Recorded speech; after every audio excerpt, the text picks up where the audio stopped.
পুরুষ নারীদেরকে অমানুষের মতো ঠকায়, ঠিক কিনা বলেন?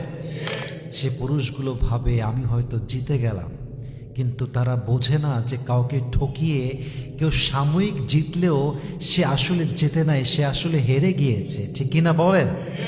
আল্লামা ইকবাল খুব সুন্দর করে লিখেছেন, ধোকা চাহে जो भी दे दर्द हमेशा एक जैसा ही होता है।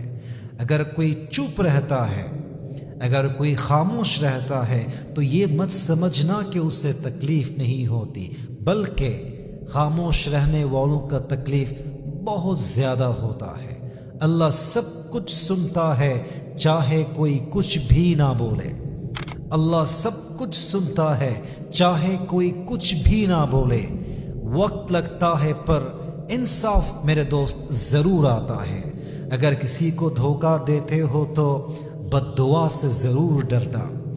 अगर किसी को धोखा देते हो तो बद्दुआ से ज़रूर डरना, क्योंकि बद्दुआ वो तीर है जो सीधा अर्श तक जाता है और वो लौटता है मगर कभी खाली हाथ नहीं लौटता। অতএব যাকে ধোঁকা দিচ্ছেন তার একটা আত্মার কান্না আছে, তার একটা রুহের হায় আছে, তার আর্তনাদ, তার কষ্ট, তার চাপা কান্না আপনার পুরো জীবনটাকে ধূলিসাৎ করতে পারে, ঠিক কিনা বলেন?